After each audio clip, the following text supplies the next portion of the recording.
So whenever I read a story about a cabin in the woods, especially one in the Appalachian Mountains, I just know it's going to be a scary story. And in tonight's story, that's where it happened. So grab your favorite tea and settle in, and let me tell you another scary story, because of course, this is Tea After Midnight. This story comes from Haley.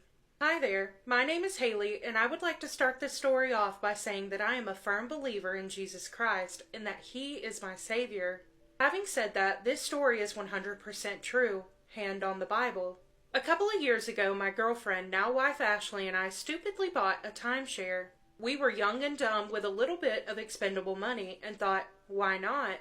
Our timeshare was located in Chicago, but we were tired of visiting there. So we looked and saw that there were some cabins in Tennessee. The pictures of the cabin were beautiful, and the thing that sold me was it's very modern looking and fancier than our house. We live in Michigan, and when we drove down, it was about a 10-hour drive. We were exhausted and arrived at the cabin around dinner time. It was essentially a neighborhood that circled all the way around and up a mountain with a bunch of other cabins. When we pulled in, we sat there just excited to finally be there, not excited to lug all of our stuff in. We both grabbed a couple of bags and made our way inside. I am not clairvoyant or psychic, but as soon as that front door opened and I took one step inside, it felt heavy. It felt very heavy and strange, and I had this overwhelming feeling of dread. I didn't mention this to Ashley, as she had a huge smile on her face and didn't seem to feel what I did. I tried to shrug it off and kept it to myself, and succeeded for a little while. We were scheduled to be there a total of a week, so I just knew this was going to be the longest week of my life. The first night was spooky. Nothing in particular happened, but I did feel eyes on me, and just a very heavy presence. Every time I woke up in the night, there was never an adjustment period of dreaming to reality. It hit me the second I opened my eyes that something was off. The next day, I got ready as fast as I could so we could leave and explore Tennessee. I tried my damnedest to stay out as late as we possibly could without alerting Ashley that something was wrong. After all, nothing had happened, so I couldn't really explain it. The bedroom was located upstairs in the loft area, so that's where we spent most of our time if we were there. The bathroom and kitchen were downstairs. Anytime I needed to go into another room by myself, the feeling got more intense every single time I did. Like, not only were there eyes on me, but they were also only about a foot behind me. Something deep in my gut was telling me not to look into a mirror or anything reflective, so I didn't. And I'm glad I didn't, because I know deep in my heart that I would have seen something that I would never forget. To this day, I don't look in the mirror for too long. There was also this coat closet that was located right in front of the main door, so as soon as you opened the front door, that was the first thing you saw. I just knew that something was not right about it. It's not something that I can explain to have you fully understand, but I felt that there was something in it. So every time I needed to go by it, I ran. I did everything I could not to look at it or give it really any time of day. At this point, I was following Ashley around the cabin and wouldn't go into a room by myself. Ashley knew something was up with me, and I decided to tell her, but not everything. Just that I felt uncomfortable. She said that she was feeling a little strange too, but never really give it any thought.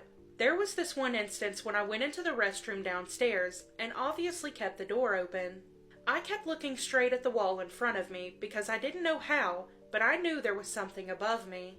I could literally pinpoint exactly where this thing was. It was above me in the corner, watching me. I did my business and couldn't help but run out of there and get back to Ashley. Eventually, the closet was on my mind constantly, so I decided that if I just opened it and saw that nothing was there, it would ease my anxiety and maybe allow me to enjoy the rest of the trip. I prayed for courage and protection and decided to, very stupidly I know, just go open it. I walked downstairs and stared at it for what felt like hours. I finally gained the courage to open it and saw nothing but a couple of hangers and a vacuum, but also felt like I was intruding. Like now I had cornered those eyes that were following me. I couldn't see anything or anyone, but I felt it. I felt exactly where they were standing and felt like I had locked eyes with them. I felt like by opening the door, I opened something more. Like I gave permission for something without saying anything. I closed the door and prayed again. Later that night, Ashley decided to go to bed, and I just felt the ultimate dread. I didn't want to. I didn't want to turn off the lights or get under the covers, and I didn't want to lay down. I really didn't want it to be night. But I did, though. I turned on Family Guy and just tried to focus on that. Somehow, even with eyes on me, I fell asleep. I had a dream that I will remember for the rest of my life, and if you're interested in that, let me know, and I can share it with you. That dream belongs in hell, and it can stay there. Family Guy had been turned off, and I was in complete darkness and silence. I woke up not being able to move. It was not sleep paralysis, it was just plain shock and fear. And those eyes never left me. I know Ashley would never turn it off because Family Guy is like a comfort blanket for me. For the rest of the night, I laid there, stiff and quiet, until eventually the sun came up. I mentioned none of this to Ashley, only that I had a rough night and a bad dream. We left for the day, and when we came back, we decided we were going to use the jacuzzi that was upstairs near our bed. We hadn't used it yet, and our trip was soon coming to an end. There was a hot tub outside on the porch, but it is important to note that the porch was literally on the edge of a cliff. Not a huge cliff, but still. And the entire porch was wrapped in this chicken wire fencing material, presumably so people didn't fall. So there was absolutely no way onto the back porch without walking through the front door to get to the back door. We got into the jacuzzi that was inside, and finally, I couldn't take it anymore and decided to tell her everything. From the eyes to the closet. That's when she looked at me with the most serious look and said, "Maybe we shouldn't talk about this here." And before I could react or say anything, we heard the doorknob on the back door that leads to the fenced-in porch jiggle. We looked at each other in complete silence, eyes wide, but did not dare to move. The jiggling got louder and louder and louder until finally it stopped. Only a few seconds later, there was a loud bang on the back door, like someone or something wanted in now. Our fight or flight kicked in simultaneously, and we were out of that jacuzzi and dressed only a few moments later. We looked at each other and said, "F this," and we packed our stuff, not caring what we left behind. At midnight, we packed all of our stuff into our car and headed back home to Michigan. In the car, we finally unloaded what we endured that week, and Ashley revealed that she was also having nightmares, but didn't want to frighten me. She didn't quite feel everything I did, but agreed that something was off. 9 to 10 hours later, we returned home and didn't even bother to bring in the bags. We went straight to our bedroom and went to sleep. As I was about to fall asleep, I heard footsteps pacing around the perimeter of our bed, just back and forth. My head was under the covers and I didn't dare look, so I stayed there until I fell asleep. When we both woke up later that day, I asked her if she heard the footsteps too, and her face went white as a ghost, and she said, "I was hoping I had dreamt that." Ever since then, we have had some very strange occurrences in our house, and I'd love to share them with you if you're interested. So I did reach out to Haley, and they ended up sending me the rest of their story. I do want to say that the dream that they had inside the cabin is a little bit too graphic for TikTok, so I won't be able to share that here, but I am going to share with you what they've been experiencing since they got home from that cabin. Just last night, my dresser tipped over in the middle of the night. Not the first time that this has happened. Lights go on and off, and things go missing. We hear walking on whatever floor we are not on. Things also crash on the floor in rooms we are not in. Like big booms of things falling, and when we go check, nothing is out of place. One night, we fell asleep to Family Guy on Hulu, but we woke up to a scary clown movie on Netflix. But it was frozen to a still image of a clown. At the time, we had just moved our bedroom upstairs, so we only had a laptop on a nightstand for the TV. There's no way we could have rolled onto the remote and changed the platform and put on a movie. Another night we slept up there, there is a room right on the other side of where we were sleeping with a recliner chair in it.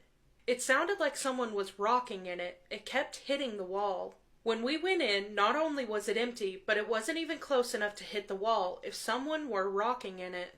All of our animals will randomly stare in a random corner of our house for way too long. Ashley is heard whispering in her ear at night as she's about to go to sleep. A couple of weeks ago, we heard our basement door handle rattle, and when we walked towards it, we heard running down the steps. When you first go into any room, it feels like you are being watched.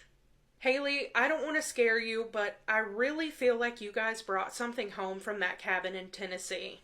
Because if before you went to the cabin, you guys hadn't had any experiences like that, but now that you're back, you're having experiences in your home like you did when you were in the cabin. That is absolutely terrifying, and I hate that you guys are going through that. But as you said in the beginning, you are a believer in Jesus Christ. I am as well, and I truly believe in the power of prayer. So I would recommend that you guys pray over yourselves, pray over your home, pray over your space, because it just feels like something has followed you guys home, and that is absolutely terrifying. But I myself will be praying as well, because I couldn't imagine going through this, and I'm so sorry y'all have been going through it. But I didn't even get to read to you guys the dream that they had. But just take my word for it. It is absolutely sick. It is a very scary and intense dream. And there's things in it that I can't say here on TikTok. So just take my word for it. It is very messed up and very scary. And it had me in chills and tears by the end of reading it. But Haley, thank you so much for sending over your story. I'm so sorry that you and your wife have been going through that. And if you have any updates in the future, please let me know, because I'm sure myself and everybody else would love to know how you guys are doing. But that does conclude this episode of Tea After Midnight. If you have any personal scary stories you want to share, I would love to read them. You can email me at the email on the screen or the email in the caption of this video. But as always, you guys, thank you so much for being here. I love you. I hope you have the best night, and I'll catch you in the next one. Bye. This lady says that her granddaughter discovered something, and you are not going to believe what. So the granddaughter was actually in the garden playing, and that's when she pulled something out of a plant that looked like a little cloth bag. Inside of the bag was pictures of the entire family, her kids, her husband, even her dad. She immediately knew that it was brujeria and somebody was doing it to her family. Her father is 90 years old, and he always told her that the house that they were living in was gonna belong to her. She had been living in that house for 20 years and also taking care of her father. Now, even though the father had always told her, just like verbally, that the house was going to belong to her, he recently actually made it legal and they signed all the paperwork. Now, her sister, that is 65 years old, always wanted that house because she wanted to leave that house to her kids. She explained how her sister's son did own his own home, but then he became an addict, ended up selling it, and now he is renting from place to place. And ever since that happened, her sister has been wanting the dad's house, which now is her house. She started to feel weird to the point where she couldn't sleep anymore, and when she did, she would have nightmares that she was in that house and she couldn't find her way out. Because of these dreams, she was actually getting really scared of living in that house, and she always felt like something was observing her. All of her plants would start to die, and she said that even her pets started dying as well. After living there for 20 years, her house even got infested by rats. The place where her granddaughter found that work was in one of the plants that had been the oldest plants that was there at the house. Inside of that little bag wasn't just pictures of them, there were actually some hair and then writings of their names but in reverse, and some rocks were in there as well. She ends up taking the work to one of her friends who knew about this, and the friends end up telling her that her sister was trying to get her out of that house. Now, unfortunately, her granddaughter did get really bad because she was the one who touched the work, and she started to see things in the bedroom. She wouldn't stop crying at night, and she would say that there was a lady calling to her in her room. The little girl was losing weight, she couldn't sleep, so she had really bad underbags, and obviously because of this, so did her daughter, the girl's mom, because she would stay up with her every night. This didn't end until they took the little girl to go and get a cleaning as well. She explains how her dad did find out about everything that happened, and he got really sad, but he wasn't surprised that his daughter did this to them. They did confront the sister, and she denied everything, but she still ended up with nothing. She explains how people being envious of you is fucking scary, but it's even worse when it's coming from your own family. She says that now her sister and the kids, they're just not doing well, and obviously that doesn't make her happy, but like, she knew her sister was doing this shit to her. That shit is nasty, like, especially coming from your fucking sister. What the fuck is wrong with people? Anyway, what do you guys think? What would you do if you heard something in your closet at night talking about something that nobody should know? This is Scary with Jess, and today's story is about someone who says that something in her closet remembered exactly what she tried to forget. When I was 9, I found a dead bunny behind my mom's shed. I need to start there because that's the part I never told anyone. It was summer.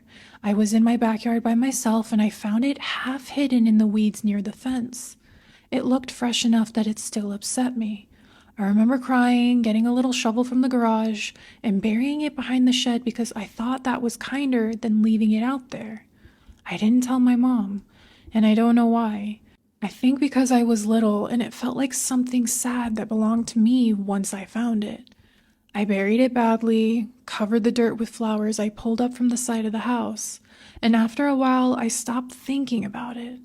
Or at least I thought I did. A few months ago, I started hearing things in my closet.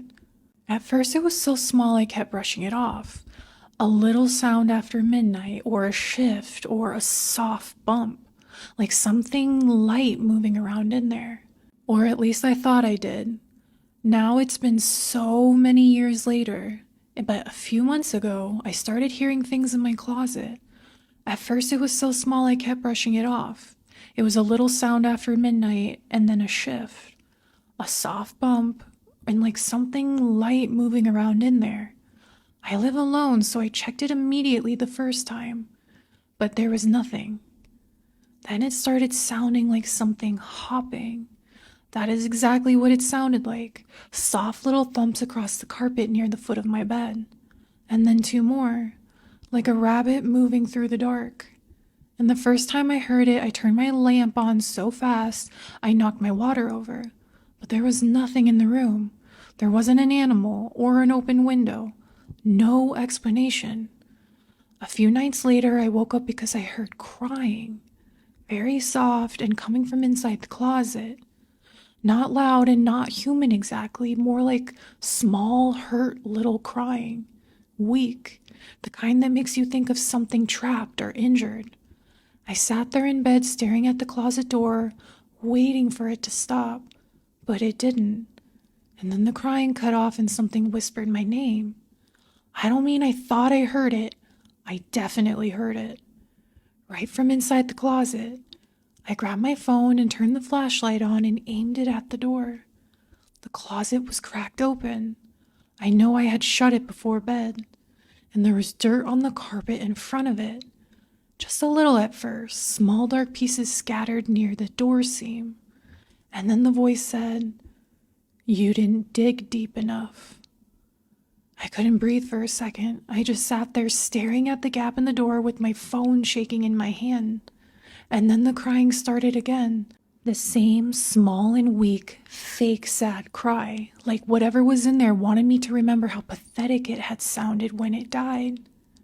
I got out of bed, backed all the way to my bedroom door, and kept the light on in the closet.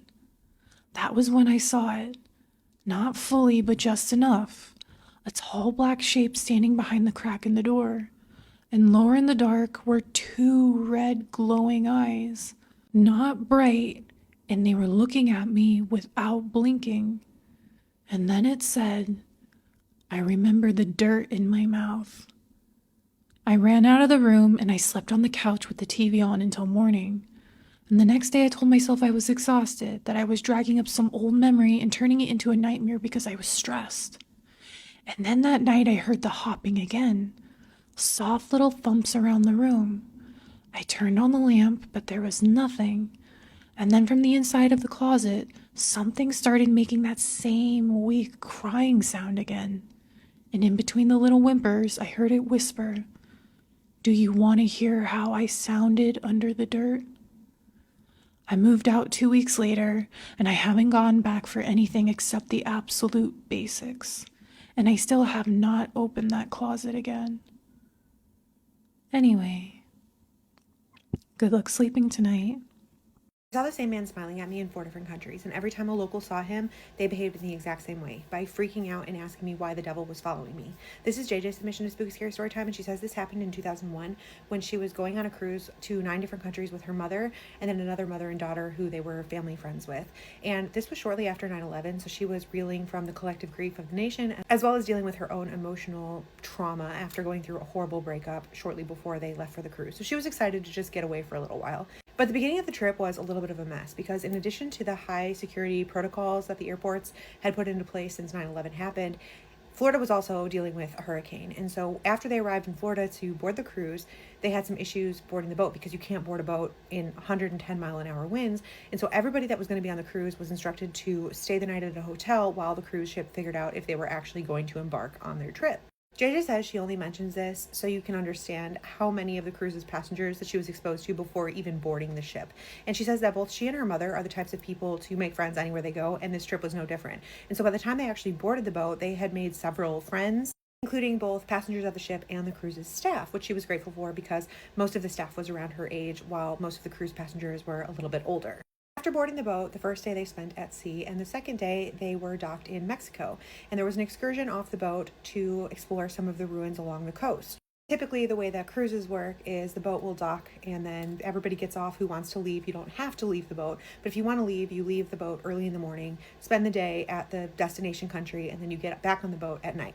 JJ ends up disembarking the boat in Mexico, and she ends up getting on a chartered bus to go explore the ruins with some of the other cruise passengers and some of the local guides. JJ was the only one on the bus that spoke Spanish, and so the local guides moved her up to the front of the bus and they were chatting while the rest of the passengers were in back kind of sightseeing. And she expressed that she was very interested in finding real Mayan silver, and so after letting some of the other passengers off the bus, they took her to what appeared to be like a subterranean farmer's market. They brought her to a vendor in which she purchased a necklace, and the guides were sort of hanging out with her while everybody else was sightseeing. And she said after she purchased her necklace, they were headed back to the bus and they were just kind of hanging out against a wall, eating some snacks, standing in the shade next to a big planter box with some large plants. And she said she was just chatting, having a good time, when all of a sudden she felt the sensation of someone looking at her. And so she turned to her left, and through the plant she can see a man who's staring straight through the plant at her and smiling. His sudden appearance startled her, and she found him to be a little bit jarring. She jumped back a little bit, and she said that he just appeared to be very dirty and gnarled looking. He had matte black hair that was slicked back and black eyes, not dark brown. They were black, and she said even the whites of his eyes seemed to have smoke across them.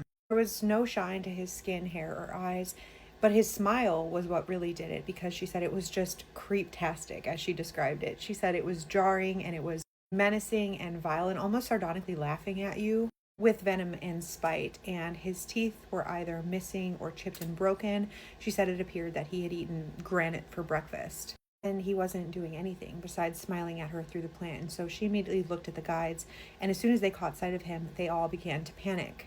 Two of the male guides that she was with crossed themselves, the Father, the Son, the Holy Spirit, and grabbed her by the arms and dragged her back to the bus. And then they yelled at the bus driver to go now. And the bus driver was also alarmed, even though he had no idea what was going on, and he peeled out of there. He drove about a block away and then pulled over and started yelling at the guides, saying he's not supposed to do that, and they left everybody else at the market, and that was a big no-no. And meanwhile, the guides are chaotic, and one of them is still crossing himself, and the other is asking her if she's been cursed.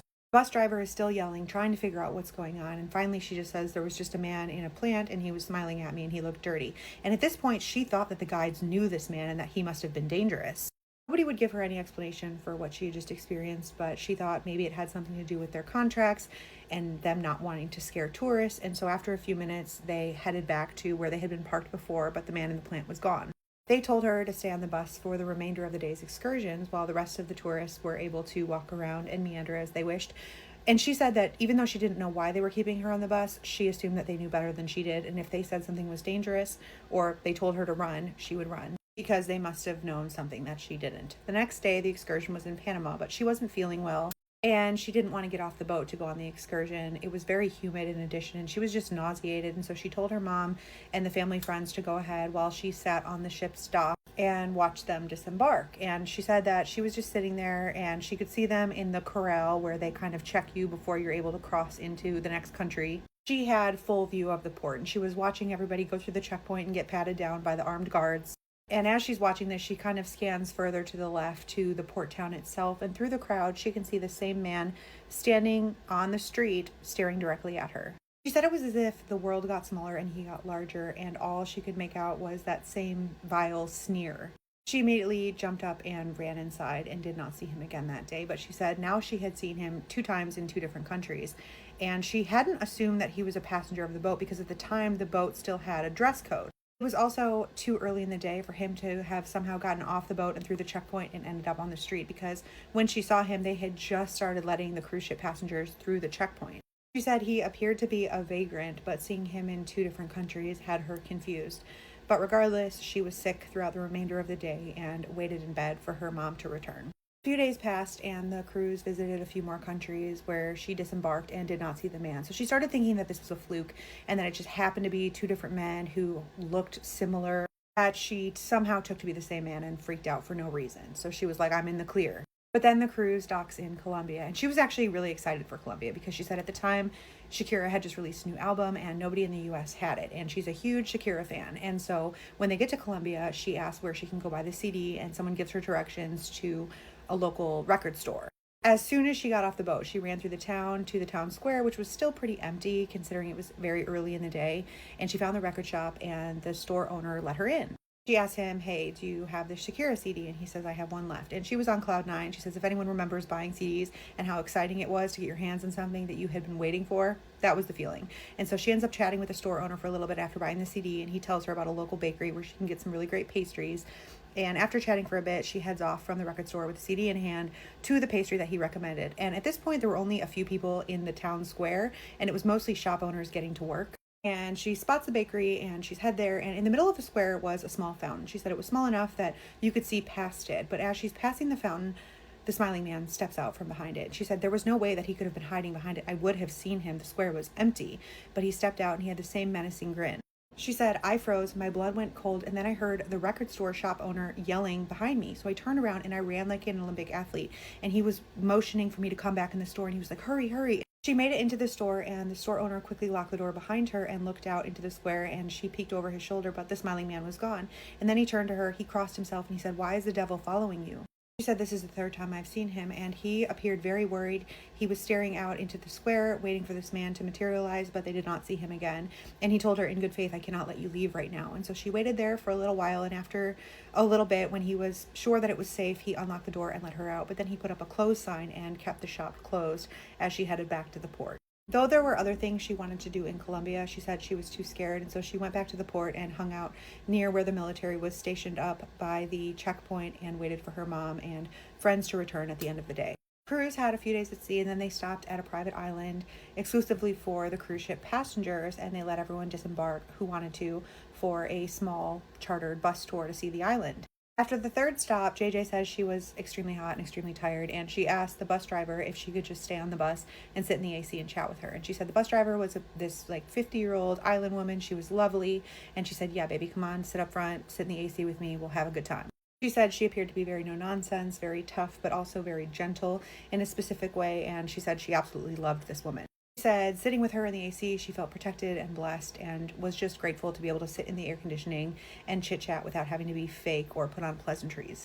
Interestingly enough, she says where they were stopped was at a place that's named Hell, and it's named that for the rock formations, but JJ had zero interest in getting off the bus because you could see the rock formations from the window of the bus. At this point, everybody else on the bus had gotten off, and she says that it was just her and the bus driver, and they were just sitting and talking, and she felt her elbow accidentally hit the button to roll down the window. And so as she glanced over the window to roll the window back up, she caught sight of a man standing out her window, and you guessed it, it was the same man. As she caught sight of him, she heard the bus driver scream and say, oh no, and then she started praying and drove the bus over the concrete divider where they were parked to get away from this man. She said this woman pushed this pedal to the metal. She was flying out of there, and she drove them directly to a church where she parked directly outside the front doors. And then she looked at JJ and she said, I have seen a lot of things, child, but I don't know why the devil was just stalking you at the bus's window. And she stared at her and she said, okay, come on, we're going in the church. And she grabbed her by the wrist, yanked her out of the bus, and pulled her inside where she doused her with holy water. No one else was in the church, but they sat there until it was time to pick up the remainder of the cruise ship guests, and they headed back to the parking lot where they had been parked before. As everyone came back to the bus driver stood outside, ushering everyone in as fast as she possibly could. And then when JJ got back on the boat, she yelled at her behind her to be careful. And JJ says, needless to say, she was very spooked by all of this, and that says something because she's not usually the type to scream and cry about something that she doesn't necessarily believe is out there. She said she is a pretty tough person. She said she has been through a lot, both physically and spiritually, but something about this was very worrisome to her because it had happened 4 different times in 4 different countries. And she says, interestingly, when they returned home from that trip, that very night she got some news that flipped her world upside down, and it began a very dark spiral in her life. She was in a very dark place for a very long time, but she says in that dark place is when you're able to learn about the light in yourself. And she eventually did and rose from the ashes. She says, in retrospect, she believed she was being warned about what was coming. She remembered his vile smile, and it seemed like he was taking joy in the suffering that he knew was coming. She said on her darkest days, she would remember him and his smile and refuse to let him win. She said, I was trying to survive one day at a time to spite his evil ass. I ended her email by saying, telling this story makes her feel vulnerable, and there's a reason she's never told this publicly before, but she said she wanted to thank this community for allowing her to have a place to share something like this and for giving her a place to be believed. She says she finds it cathartic. She mentioned that she didn't care to be tagged, but JJ is her real name, so let her know if you have thoughts, and if you have a spooky scary story time you think nobody would believe, send it in. We would love to hear it. Co-workers from hell, story time. In 2015, I worked for this company in Myrtle Beach, washing linens and cleaning condos. My neighbor Candy was the one that got me hired on there. She'd already been there for about 6 years. Candy would pick everyone up, and we'd carpool with her so we didn't have to drive our own car or burn more gas. So one day, we're all standing in the warehouse folding linens when the boss comes in with a new employee that she'd just hired. The boss said, this is Sheila. She's a friend of ours. We've known her for a long time. Sheila's here to take over. She's going to be the new leader and show y'all how to clean condos a lot faster. Sheila walked up, she shook our hand, and she seemed really nice at first. Later that day, me and Candy are sent out to do a condo by ourselves, and I get a text from another coworker that all the other girls are standing around talking about Candy. Somebody said she smelled like alcohol, and they knew for a fact she was high on the job, but they wouldn't tell me who said it. The next morning, we're doing a group clean where we're all working together in the same condo. So me, Candy, Sheila, and another girl are in the bathroom cleaning, and Candy looks at me and says, I'm so tired today. And I said, I know, me too. That was it. Later on, the boss comes up to Candy and says, do you need to take time off? Candy said, no, why? The boss said, because you were complaining about how tired you are to everyone. They're sick of hearing it. Also said you were complaining about how much money you were making. And Candy said, no, I didn't. What are you talking about? Then the bosses, husband and wife, called me over to the side. The husband said, look, we've been hearing some bad things about Candy, about how she drinks on the job, she drinks and drives on the way home. He said, tell me the truth. Is she taking Xanax on the job? Is she walking around dozing off and stuff? I said, no. He said, does she abuse her stepdaughter? I said, no, she loves that child like she's her own. She's been raising her for years. That's her baby. I said, she's been working for y'all for over 6 years. You've never gotten not one complaint from a customer. She's a hard worker. Give her a drug test. She'll pass it. Later that day, Sheila tells the girls, hey, y'all can start riding with me for free. I won't charge you no gas. I'm going that way anyways. I can't believe Candy charges y'all. She lives right down the road from you. It don't make sense. She's just greedy. So all the girls start riding with her. Mind you, Candy was only charging us $5 a week for gas, and if we didn't have it, she still picked us up. Now all of a sudden, because the girls are getting a free ride, they start turning their backs on Candy. Except me, I continue riding with Candy. So I get sent with Sheila to clean a condo. She tells me, you know, I think it's really messed up that Candy's charging you gas when she's already going that way. Y'all are neighbors, for gosh sakes. It's just stupid that she charges you gas. And I said, it ain't no big deal. I don't mind paying. It's wear and tear on her car. It costs gas to get here. I love riding with Candy. It's a long ride. She don't need to ride by herself that far. And then we left it at that. The next day, somebody went up to Candy and told her that the only reason I was riding with her is because I was scared of her getting in a wreck because she was so high. That if I didn't give her gas money, she wouldn't get to work. She was that broke. She needed me to ride with her just so she could get to work. And I looked at Candy and said, I did not say that. Y'all know me. I'm not one to drag stuff out. So I immediately walked up to Sheila and confront her. She claims, oh, I never said that. They twisted my words. I said it just how you said it. And I said, well, why are you saying anything? She was like, just calm down. I'm sorry. Me and Candy are riding home that evening, and I said, I don't like her. She's trying to start trouble. She come in here and she's tearing things apart, and it's going to end badly. Candy said, I know. And she seems to have it out for me for some reason. I said, I know. She acts like she hates you. The boss lady walks into the bathroom where Candy's working, and she starts to asking Candy, have you been drinking today? Have you been using anything? And Candy said, where are you getting that? No, I'm not using nothing. That evening, Candy gets called in before we go home. The boss lady tells her that her and her husband have talked, and they decided that they're going to fire Candy because she's too much of a liability due to her substance abuse problem. The time they fire her, Sheila looks at me and says, oh, you can ride with me from here on out, Alicia. And I said, no, I'm good. I'll find a way. And Candy said, no, Alicia, it's fine. Just you ride with her. That way you can get to work. You need the money. Y'all got bills to pay. I was like, fine. So Candy texts me that someone texts her boyfriend from a private number claiming they saw Candy cheating on him at work, but he didn't believe him. He blocked them, and they continued to text him from different random numbers. Next morning, Sheila picks me up, and time I get in the car, they all start talking about Candy. I look right over at the girl in the back seat, and I said, now you know damn well you was just at Candy's house 2 days ago eating her food, chilling with us, and you didn't have a problem with her then, but now all of a sudden you got a problem with her now. And I'm getting heated in the back seat, and they're all like, well, we're not trying to bash Candy, we're just talking about the problem, cheating on her boyfriend. I'm like, she don't cheat on her boyfriend. I said, I don't know who's starting these rumors, but they better fucking stop, because Candy's my fucking best friend, and we fixing to have problems up in this bitch. So later at work, I hear Sheila telling a coworker that she used to be married to Candy's boyfriend like 20 years ago. She is Candy's boyfriend's ex-wife and child's mother. And it all starts to make sense to me. I realize Sheila was doing all this to Candy because she's Candy's boyfriend's ex-wife. Sheila is the biological mother of a child that Candy and this man have been raising for the last 20 years. Candy had no idea because she's never seen Sheila before. They didn't have no pictures of Sheila in the house or nothing. Nobody knew who she was except for the bosses. So the whole time our bosses knew this was Candy's boyfriend's crazy ex-wife, and they didn't say a word to Candy because they were friends with Sheila. About a week after they fired Candy, Sheila walked off the job and quit and wouldn't even give them a reason why. She left them hanging high and dry after they fired Candy for her. Sheila literally came in long enough just to get Candy fired and try to ruin her life and then left. Who did our bosses call back begging her to come back to work? Candy. Please, we are so sorry. We shouldn't have doubted you. We need you. We can't do this without you. Candy said,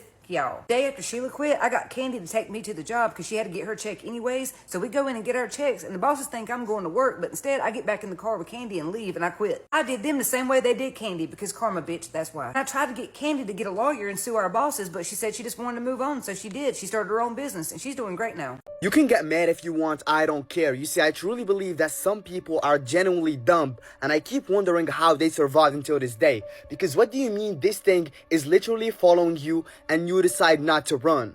It all started when two hikers were hiking in the forest. You know, they were walking in the middle of the woods, but suddenly they got interrupted.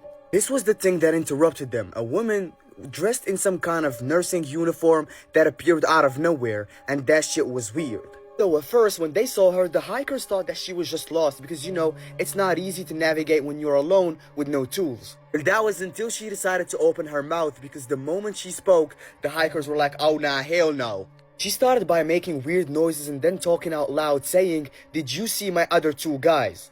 That's exactly what she said, word for word, did you see my other two guys? So when the hikers heard that, they were like, bro, what the hell is she talking about? No, we didn't see her two guys. We only know 5 guys not far from here. No, but seriously, they decided to go like, no, we didn't see them. And this is where she decided to say, you're supposed to go that way, referring to the way that she came from. She was clearly trying to lure them. So the hikers immediately caught that something was fishy and they were like, no, we're not supposed to go that way. You can go there alone. We're good. This is the moment when she said, do you want to meet them? Oh my god, she's basically referring to the 2 guys that she was talking about. So obviously the hikers went like, no, we don't want to meet them, and they started walking faster. And to their surprise, this thing was following them. Now, at this point, every normal human being should start running because this right here is not normal. But no, we got 2 dumb because instead of running for their lives, when that thing started following them, one of the hikers decided to rage bait her.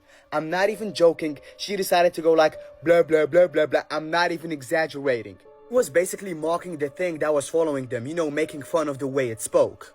Even though nothing happened to the hikers because at one point this thing stopped following them, if you have a friend or you know somebody that might do stupid shit like this when you're in danger, cut them off. It's for your own good. Took the wrong way. Oh my goodness. Did you see my other 2 guys? What? What? Did you see my other 2 guys? Did we see your other 2 guys? No. You're supposed to go that way. No, we're not supposed to go that way. No. Want to meet them? No, we don't want to meet him. How about not? I don't know. If you go the other way, you don't have to go over the tree. I don't know, it sounds like she's gargling water. Blah, blah. Something over the tree. Oh my goodness. What? I thought that was somebody else. Growing up in a haunted house, part 3 or 4 now? I don't even know.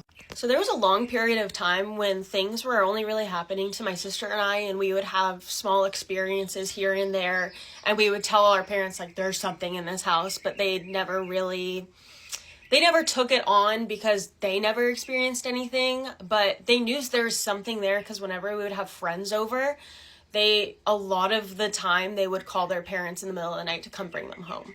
So again, that's also kind of a common thing when you're young. Like, I don't know if you guys experienced that when you were little, you would sleep over at somebody's house and like be like, Mom, come pick me up. So that happened too.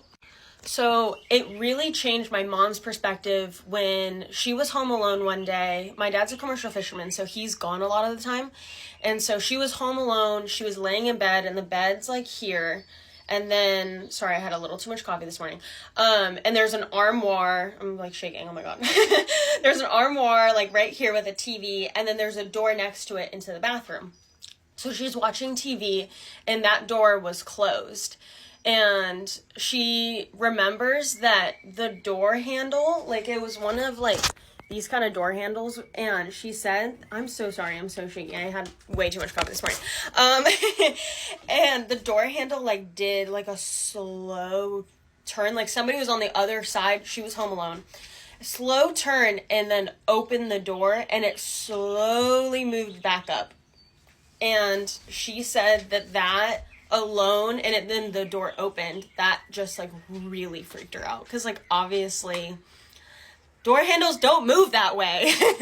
So that was her experience. I know that seems like small, but once that happened to her, she was like, okay, I fully believe you guys. And then I want to say it was like a few years later, my dad and I were the only ones at home. I don't know where my mom and my sister were. It was a while ago. But I was in my room and I was like on the computer doing whatever. And my dad comes running in my room and like he's ghost white. Like my dad is one of those guys who just doesn't really show a ton of emotion. Like, so when he comes in my room looking like he did, I was like, you good? What's wrong? And he's like, did you just come into my bathroom? And I was like, no, I've been in my room. And he was like, I was watching TV in their bedroom, and there was a woman who ran into the bathroom, he said. And he went, and then he went into the bathroom and there was nobody there. And he was so shaken from this experience because he thought it was me that like ran into the bathroom, and it wasn't. So after that happened, that was when my mom was like, we're calling a medium and we're going to try to get somebody to come out here and figure out what the hell is going on. And again, now I'm at 3 minutes. Gosh, I can ramble on forever. And I'll tell you about the medium in the next video. But yeah, so those were the two experiences that my parents had. I feel like a lot of people think that I lived in like the Conjuring house, and like that's a show, like that's a movie, like it didn't happen like that. It was just little experiences that we all had that added up into one thing, and it all started with the Ouija board. So I hope that this story wasn't like disappointing, but it's just real life. Like it's not a movie. Oh my gosh, this story is so good. It made me cry happy tears. Let me know if you've heard it. So a man named Keenan Acton, who is 26 years old, owns a gym. He is a fitness fanatic from Wales. It was 2024 and he was competing at a fitness event. His wife Olivia was in the crowd watching and waiting for him to cross the finish line. And then all of a sudden, he just drops. He had a seizure. So immediately he was rushed to Heartland's Hospital in Birmingham. And unfortunately, doctors would tell Olivia that his brain was swollen and multiple organs were beginning to shut down. Grasping at straws, he was placed into a medically induced coma. 3 weeks in, they tried to bring him out of this coma. And on the 4th day of being awake, he went into cardiac arrest. This poor freaking guy. So doing everything they could, they ended up resuscitating him and then putting him into another induced coma. This one for 8 days. And during that time, Olivia was told multiple times that he was on the brink of passing away. There was even one point in time where she was told he only had 24 hours to live. And hang tight, guys, it keeps getting crazier. So he eventually did pull through, which is miraculous. And when he came to, one of the first things that he asked his wife Olivia was, how are the babies? And she was a little bit confused, and she asked him, are you asking about Roman and River? That happened to be their 2 boys at the time. One was 3 and one was 4. And Keenan got frustrated because it's like, no, we have twin babies. Like, open up your social media. He made her open up the social media because he knows that they've posted about these twin babies before. He would also go on to describe a home that they had moved to, which she is saying, no, we've never moved into a new home. There are no babies, no twin babies, and we are still in the original home. And he said immediately it felt like a piece of him was missing because in this coma, guys, Keenan lived an entirely different life. Keenan remained absolutely clear that this was not a dream. He goes, I know it wasn't a dream.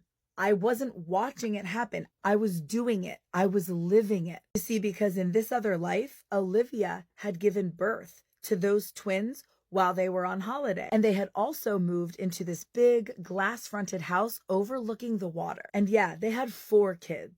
And he said it made him feel like he was on top of the world. Okay, so get this, guys. Months after Keenan had come out of his comas and he had been recovering, his wife Olivia found out that she was pregnant. And yeah, with twins. Guys, they are due this month. And he is just elated. And then he goes, and now I'm just hoping and waiting for this nice big glass house overlooking the water. Okay, so I want to hear from you. Do you guys think that while he was in these comas, that this was all just a major coincidence? Do you think he got a glimpse into the future like a premonition? Or do you believe, like a lot of people do, that we're all living multiple parallel lives that are very similar from one to the other?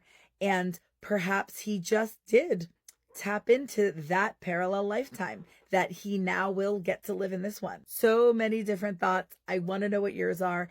If anything like this has ever happened to you or someone you know, I would love to hear about it. And if you're new here, you gotta follow for more creepy story time. Even though this one wasn't creepy, this one was awesome. Fast story time. So my husband comes up to me and he was like, hey, blah blah blah's mom wanted to know if you could do her makeup at the recital because she has to get married later that evening. And so I thinking, oh yeah, of course, because I'm the makeup mom when it comes to all of this stuff, I can definitely do the child's makeup for the recital. That's fine. And so we get to the rehearsal the day before the recital and the mom is like, thank you so much for doing my wedding makeup. And I was like, yeah, not a problem. Because apparently I had heard that wrong and I thought I was doing the child's makeup for the recital. No, I was doing the bridal makeup for the wedding later.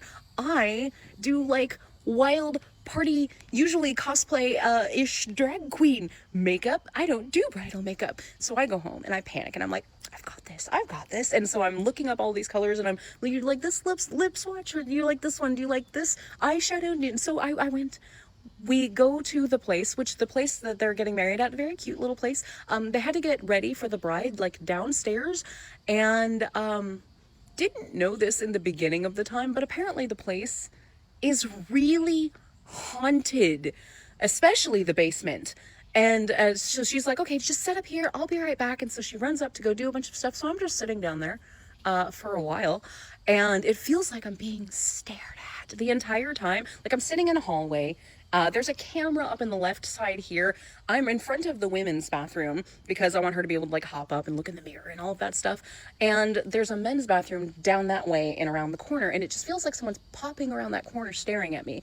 And it's weird, but I'm like, okay, well, there's like a camera. So maybe I'm just getting like, the camera, someone's watching me. Also, I'm alone in like a very old building. This is like over 100-year-old building. And it's a little creepy down there, I'm not gonna lie. And so I'm sitting there and I keep hearing knocking and I'm like, yeah, it's an old building, it's fine. I'm forcing myself to talk myself out of thinking that this place is haunted, because I'm like, I'm tricking myself into it. So I get done with the makeup and we go inside and I watch the wedding. Yay, that was fun. And on my way out, I'm like, I've got to Google this building. And so I look it up and it's like #1 most haunted place in this area, especially the basement. And I'm like, okay, that tracks. That makes more sense. I should just listen to my instincts a little bit more. Have you ever heard talking or laughing or weird sounds while you're in the shower? Now, believe it or not, a lot of people have had paranormal experiences while in the shower. And I think it's because you have to understand that is when we are the most vulnerable, right? We're unclothed. We are not really focused on anything. And we sort of can't see anything around us. And I think when you have an encounter in the bathroom, it's usually something negative. Now, this is a story that comes out of Chicago. There was this young girl who lived with her roommate. And she said one day she's at the house, she's taking a shower, and said all of a sudden as she's washing her hair, she sees a hand come around the curtain and it's like moving. And she thinks this is her roommate who's just like messing around with her. So she starts slapping the hand and is like, "Stop it, get out of here, I'm trying to shower." And when she gets out of the shower and goes to see like what her roommate wanted or what she was doing, she realizes her roommate isn't even home. So she, is like, okay, that was really weird. Like maybe I don't know, was imagining it. About 2 weeks later, she once again is in the shower. And as she's taking a shower, she can see the shape of a man standing behind the shower curtain. And, she's terrified. Like, I don't know what to do. Like, what do I do in this situation? So she grabs the shower curtains and pulls them over, and there's no one there. Several other times, she would be in the shower and she would hear someone talking, or she would get the feeling that someone was touching her back, and she would look around and there was no one there. So this kept happening, and she, wondered like, why is this happening to me? And like, why doesn't my roommate ever experience this? Until one day she's going out of her house and she talks to the neighbor. And the neighbor says, there used to be a young guy who lived here, and he dated a girl that looked just like you. And it's crazy. The young guy, he was in the shower, he slipped and fell, hit his head, and passed away. Do you think that the butterfly effect is real? Now, when I was a kid, every morning I would take out the garbage. And this one particular morning, for some reason, I forgot. And later in the day, I decided to go over to my friend's house. And as I was getting ready to walk out the front door, my mom starts yelling at me, telling me I forgot to take out the garbage and that I needed to do it right at that moment. So I turned around and I walked to the garbage can and I started tying the bag. Well, right at that moment, we hear these loud bangs. And so we run to the front door, and when we open it, we hear screaming and this car driving off.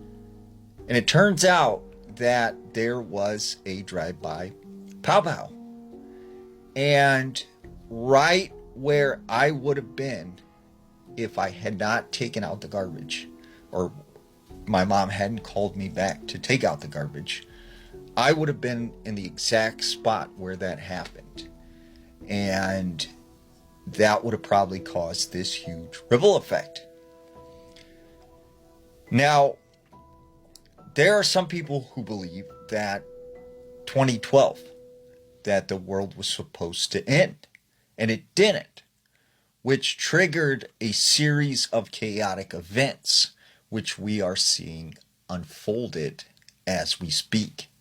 And all of these crazy things that have happened over the last couple of years have been a result of a butterfly effect. And that it'll just keep getting more and more chaotic. So what do you think? Have you ever had a butterfly effect? Nebraska is a very spooky place. Now, a lot of people don't realize once you get west of Lincoln, there is just absolutely nothing. You can go miles and miles without seeing a person, a house, a car. And there are some areas where it is just completely dark and quiet. And you are in very remote, very desolate land. And this is why they call the place the Great Plains. There's also been a lot of strange and supernatural occurrences that have taken place in Nebraska. Now, one of the weird phenomenon that Nebraska has seen is these black-eyed children. There was a very famous report out of Valentine, Nebraska. There was this man who lived most of his life in and around Valentine. And one night he set off to go about an hour west to some friends' farmland that they would go out and go four-wheeling. So he sets off about 10 p.m. and he starts driving down this desolate, lonely highway. After about 30 minutes, he notices that there's this cemetery. It looked very old. It looked kind of creepy. As he's looking at the headstones, as he's driving by, he turns his head and immediately slams on the brakes, because standing in front of him is this family. Looks like 3 or 4 people. He said as he looked closely at them, he could see there was a woman. She looked like the mom. She had this tethered, ripped up dress, this gray hair. She was pushing this old black looking stroller. And next to her was this taller man. He had on this button-up shirt, some suspenders, and dress pants. And there was also this young girl in this weird-looking dress. He said he noticed they didn't move. They were just standing there right in front of his car. They didn't even seem to acknowledge that he had slammed on his brakes. So he rolls down the window and he starts yelling at them to move. And they don't respond. And that's when they all simultaneously turn their head at the same time and look directly at him. And he could see that they have these solid black eyes. He said they began to make their way forward towards his vehicle. And they were moving very awkwardly, almost contorting their bodies. So he pops the car in reverse. He starts speeding off backwards. But he ends up going into the ditch, and he gets his tire stuck, and it's spinning out. Well, that's when he noticed this family starts moving very fast towards his vehicle. And soon they are surrounding him. They begin to bang on the windows. They begin to grab the handle and try and get in his car. And they are screaming, "Let us in, let us in." So he hits his foot on the gas and just speeds off out of there. And as he's driving away, he looks in his rearview mirror. And as he looks behind him, he could see there's absolutely no one there. So in the next couple of years, he tells people about this story. And he said several others claim to have seen the exact same thing of these people with solid black eyes standing in the middle of the road. Now, in Lincoln, Nebraska, there's something known as the Holmes Lake Fishman. The Holmes Lake Fishman is best described as almost the creature from the Black Lagoon. It is a half-man, half-fish-like creature that's said to live within the murky lake. Now, there was this couple one night who were parked out by the lake, and they were sitting there with their windows down listening to music when they began to hear the splashing sound in the direction of the lake. And as they looked out onto the water, they began to see sort of a wake. And rising up out of the waves, they see what looks like this half-man, half-fish-like creature that was glowing sort of this luminescent green color.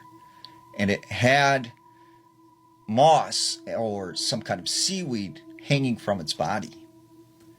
And it proceeded to walk out of the water over to the shore, and it began to pick up some of the fish that were left out, the carcasses.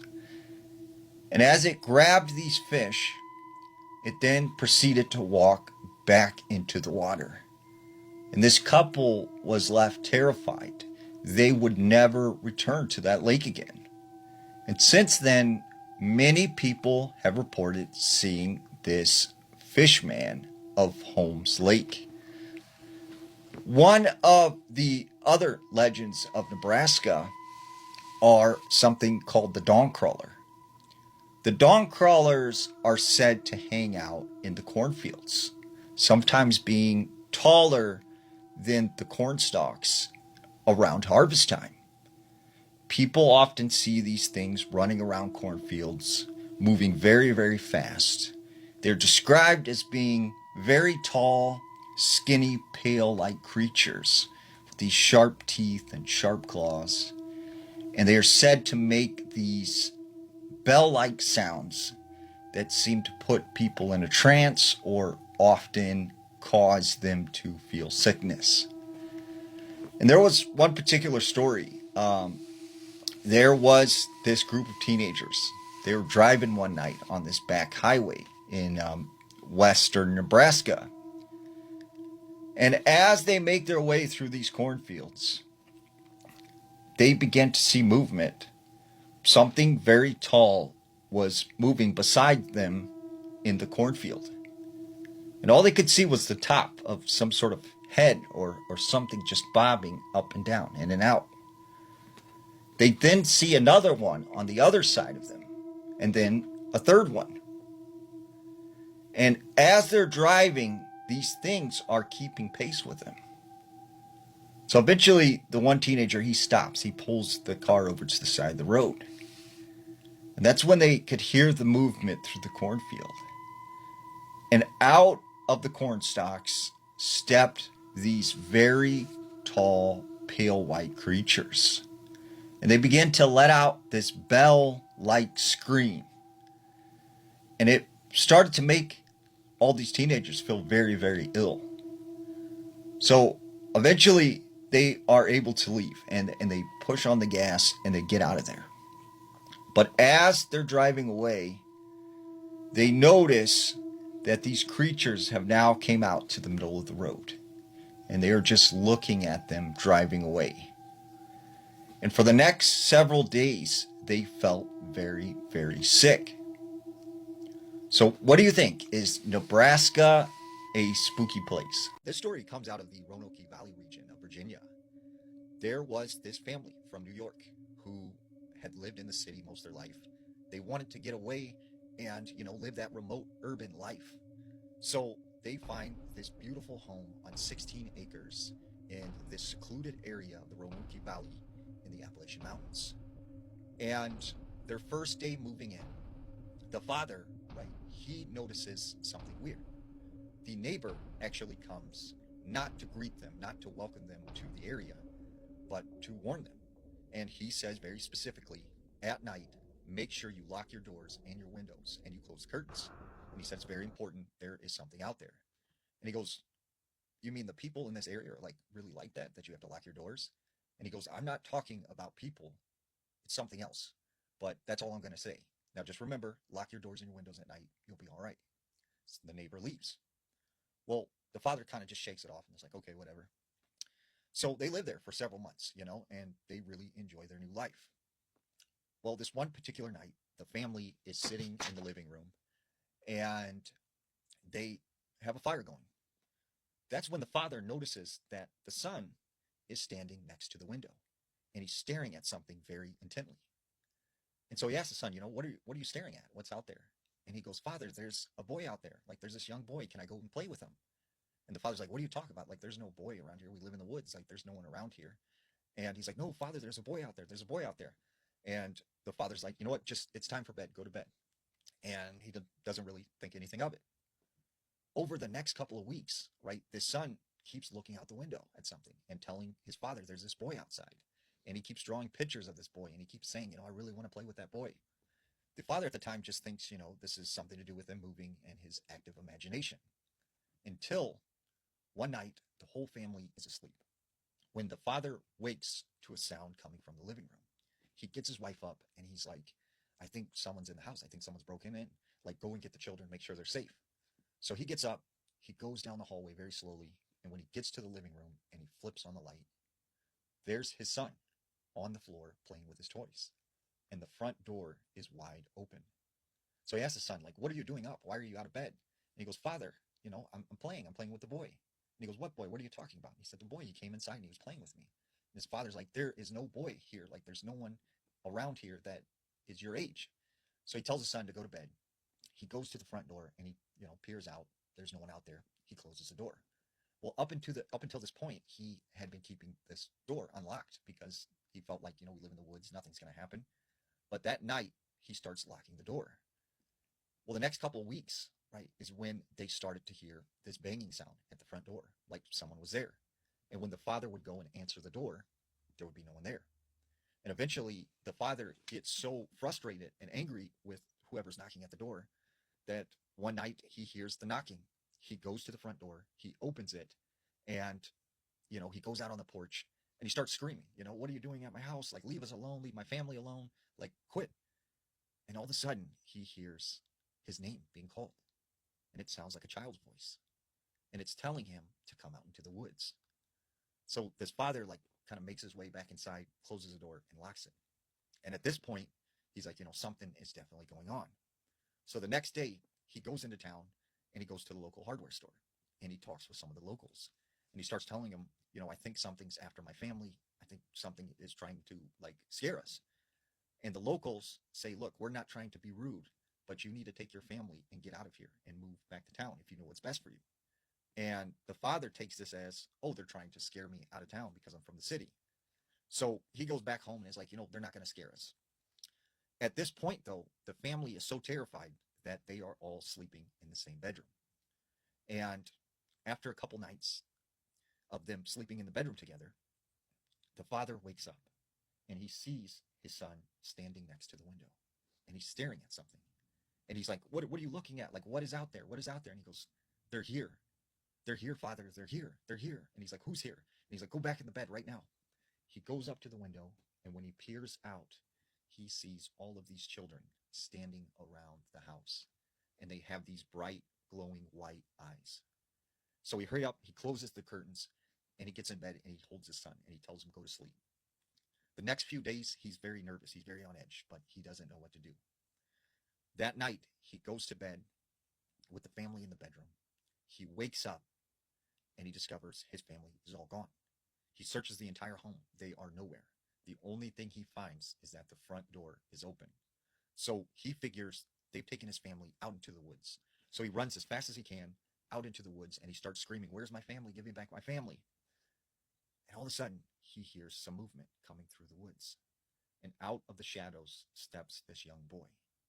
And as this boy takes a couple steps closer, he realizes it's his son. And he has these glowing white eyes. And he looks at his father and he says, not yet. And the father takes off running as fast as he can back to the house. He gets in his car, he drives into town and goes to the local pub. And he starts screaming to them, like, they've got my family, they've taken my family, like, you have to help me. And then he runs out of the bar and he leaves. And that was the last time that they ever seen this man or his family ever again. The Beast of Bray Road is one of the cryptids that I think actually could be real.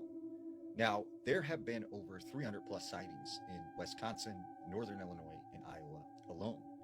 And this comes from credible witnesses who have no reason to make this stuff up. So for me, there's something definitely being seen in Wisconsin.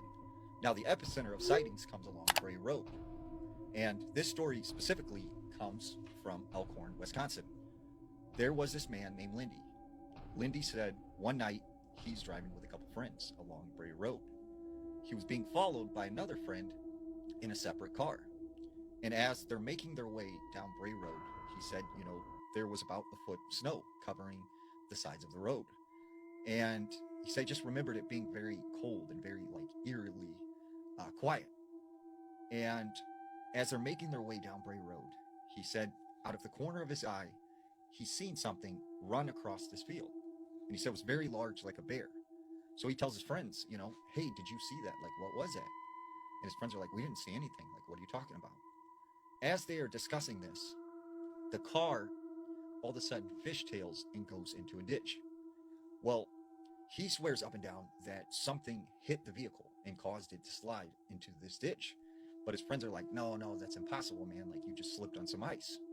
So they get behind this car and they're trying to push it out of the ditch. The other friend in the other car is sitting there waiting. And for about 15, 20 minutes, they're trying to push this thing out.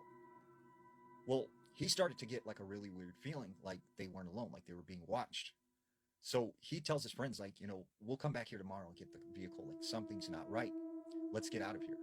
So they get in the other friend's car and they're getting ready to leave when they look over and standing about 20 feet from where they were pushing the car is this 7-foot tall, large looking werewolf like creature. And they said it had the snout of a dog, it had these long pointy ears, it had bright yellow eyes, and it had arms that reached all the way down to the ground. And they said this thing was just kind of, standing there, slightly moving. It turned and then it ran off into the woods. They take off, get out of there. The next day, when he came back to get his car, he said there were all these strange footprints in the snow leading into the woods. So what do you think? Is the Beast of Bray Road real? Interrogation. So what happened, buddy? I asked and crouched down to meet his gaze. He already has tears streaming down his face, and he has a sort of pale, milky white complexion, slightly reminiscent of someone that I used to know. I was playing with him. He sniffles out. Playing how? With his toys? He lowers his head, gaze drawn to the floor like he's trying to remember. You were playing with your 6-month-old brother and his toys. Yes. I just stand up and pace around the room restlessly. It's a small, cramped room painted obnoxiously blue. There's a crib in the corner, a baby collar on the nightstand, rattles and toys and wooden blocks just thrown about the room. It's a standard nursery. So how did he get out of his crib? I asked sternly. I need to throw him off his game. Something just doesn't really smell right. He did it himself? He answers hesitantly. So, yeah, your 6-month-old brother climbed out of his crib and down to the floor. All by himself. I lifted him out? He peers at me quizzically. Yeah, that sounds more plausible, buddy.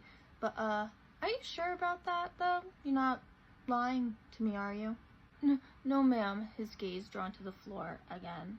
Such an obvious tell. And then what? I was playing with him on the floor. And I tripped over something and fell on top of him?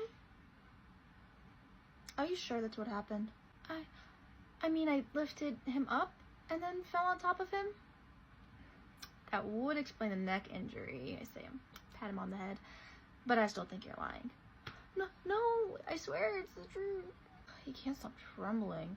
Shock, I suppose. There's something pure about it, though.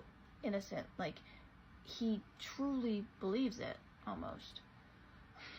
So, there was no one else here, I ask, and grip him firmly on his shoulder, because you need to shake him up sometimes, rattle him, make him listen, because they want to tell the truth. It's hard-coded into their DNA.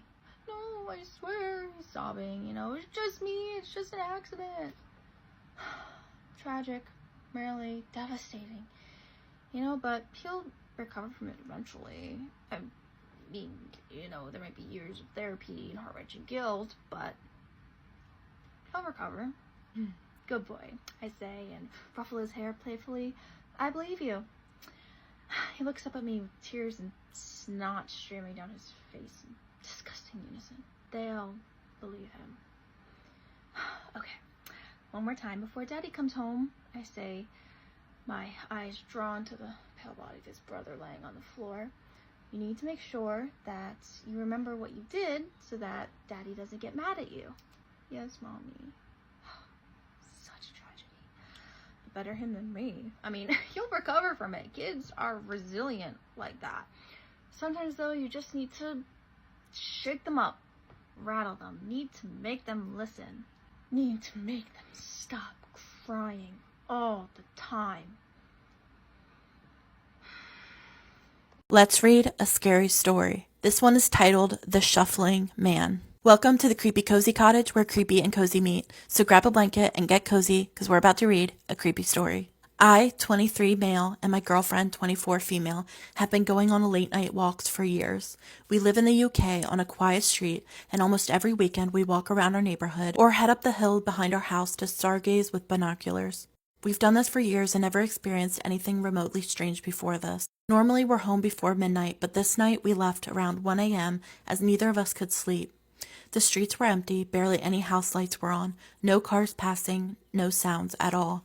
It was completely dark and silent, but we brushed it off and kept walking toward the field behind our house. The entrance is a narrow path between tall hedges with no houses overlooking it. We were talking and laughing while walking, occasionally looking ahead.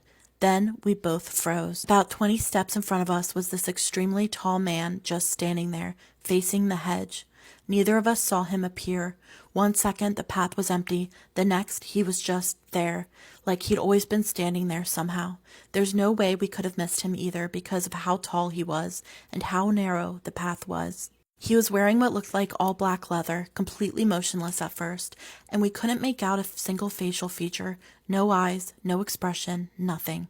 Even though we were close enough that we should have been able to see his face clearly. It almost looked smooth, like just skin stretched over where features should have been. And then he started moving.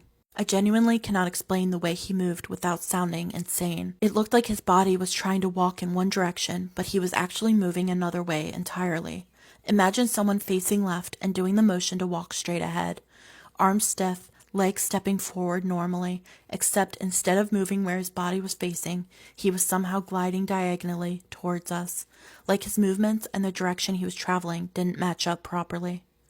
The closest thing I can compare it to is a video game character glitching out. His body looked out of sync, almost shuffling or lagging, like something pretending to walk, like a person, but getting it slightly wrong.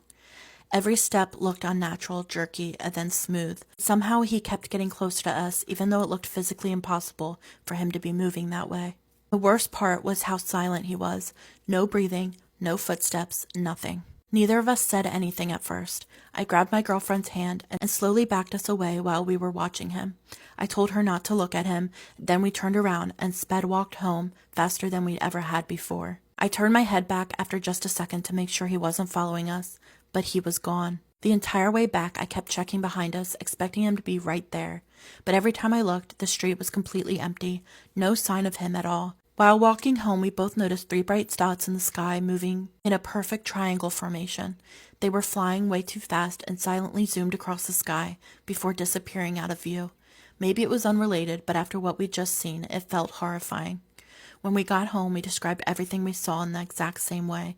Neither of us were tripping. A little while later, just as we were finally starting to calm down, our Ring doorbell notification went off. There is someone at your door. Our bedroom window was open foolishly, and we heard someone outside. We stayed completely silent and listened. At first, we heard these 3 low grunting noises, like someone in pain, followed by slow scraping footsteps along the outside of the house. Then suddenly, there was another set of footsteps moving much faster, and then everything stopped. Dead silent. We checked the Ring camera straight after, and the street outside was completely empty the whole time. To this day, it's the most unsettling thing either of us have experienced. Whatever we saw did not move like a normal person, and we think it followed us back home. Let me know what you thought of that story, and if you have any scary stories of your own you'd like me to read, just send me a DM. A series of spooky stories, some of the craziest crime stories from your small town. Dude got caught fucking a picnic table across from an elementary school. Yes, he lived there. No, this wasn't the first time. And he wasn't in jail? We had an 18-year-old guy unalive a young girl, removed her outer body layer, then helped the cops and others in the search party try to find what was believed only to be a missing child at the time. Danny Ash from Tallahassee, if you want to Google, I believe it was in the 80s. Holy fucking shit. A lawyer in my hometown was just arrested for doing nasty things to his kid's dog. What in the bestiality? The craziest story that I'm personally close to is when I was like 8 years old, a friend of one of my mom's close friends went missing while house sitting with a bunch of kids, one being her 7-month-old and her aunt's brother. She was gone for a week, and I remember all of my family going out into the woods around the house and looking for her. They found bones scattered in like different areas, and they turned out to be hers. Her aunt's brother murdered her and cut her up into pieces and burned her body. She was only 20 years old. I remember being horribly disturbed by it and still remember it so clearly. This was back in 2005. Her name is Crystal Harrison. Holy shit. Not even from my small town, but a girl I've grown up with my entire life. Killed and chopped up this guy's body, cemented his cut up corpse in bins, and sunk them.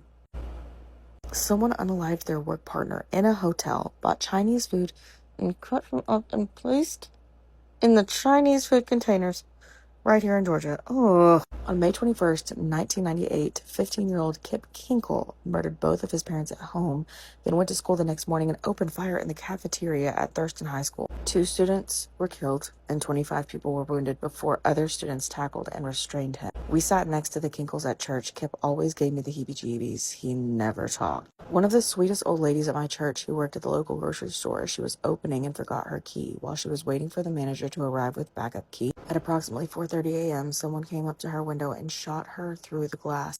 Her blood and face fell on her open Bible. No investigation. Case unsolved. No investigation? Huh? An elderly couple died from murder-suicide on a bench in our community park.